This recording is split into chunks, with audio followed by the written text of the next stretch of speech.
Ésaïe, chapitre 14. Car l'Éternel aura pitié de Jacob, il choisira encore Israël, et il les rétablira dans leur pays. Les étrangers se joindront à eux, et ils s'uniront à la maison de Jacob. Les peuples les prendront et les ramèneront à leur demeure, et la maison d'Israël les possédera dans le pays de l'Éternel, comme serviteurs et comme servantes. Ils retiendront captifs ceux qui les avaient fait captifs, et ils domineront sur leurs oppresseurs.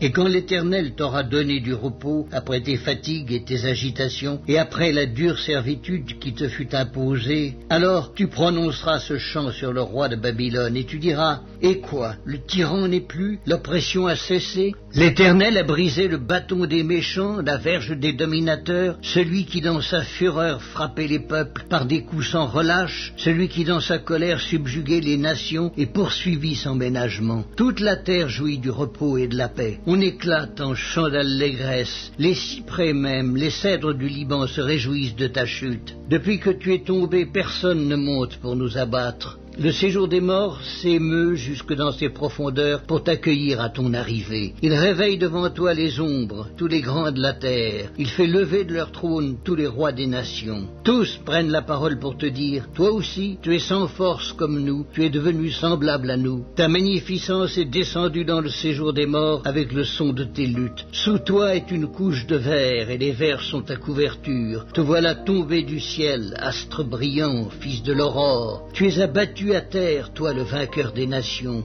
Tu disais en ton cœur, je monterai au ciel, j'élèverai mon trône au-dessus des étoiles de Dieu, je m'assierai sur la montagne de l'assemblée, à l'extrémité du septentrion, je monterai sur le sommet des nues, je serai semblable au Très-Haut. Mais tu as été précipité dans le séjour des morts, dans les profondeurs de la fosse. Ceux qui te voient fixent sur toi leur regard, ils te considèrent attentivement. Est-ce là cet homme qui faisait trembler la terre, qui ébranlait les royaumes, qui réduisait le monde en désert, qui ravageait les villes et ne relâchait point ses prisonniers? Tous les rois des nations, oui, tous, reposent avec honneur chacun dans son tombeau. Mais toi, tu as été jeté loin de ton sépulcre, comme un rameau qu'on dédaigne, comme une dépouille de gens tués à coups d'épée et précipités sur les pierres d'une fosse, comme un cadavre foulé aux pieds. Tu n'es pas réuni à eux dans le sépulcre, car tu as détruit ton pays, tu as fait périr ton peuple. On ne parlera plus jamais de la race des méchants. Préparez le massacre des fils à cause de l'iniquité de leur père, qu'ils ne se relèvent pas pour conquérir la terre et remplir le monde d'ennemis.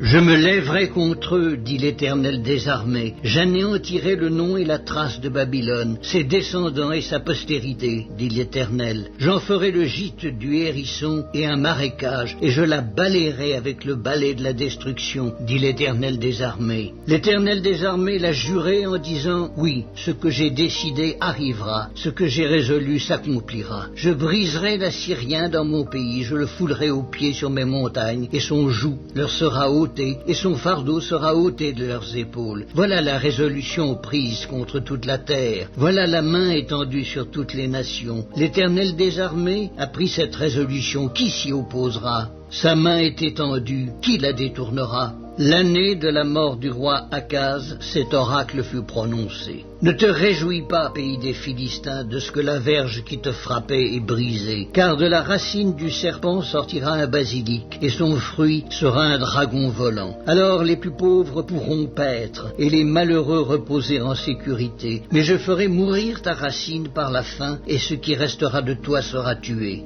Porte, gémis, ville, lamente-toi, tremble, pays tout entier des Philistins, car du nord vient une fumée et les rangs de l'ennemi sont serrés. Et que répondra-t-on aux envoyés du peuple? Que l'Éternel a fondé Sion et que les malheureux de son peuple y trouvent un refuge.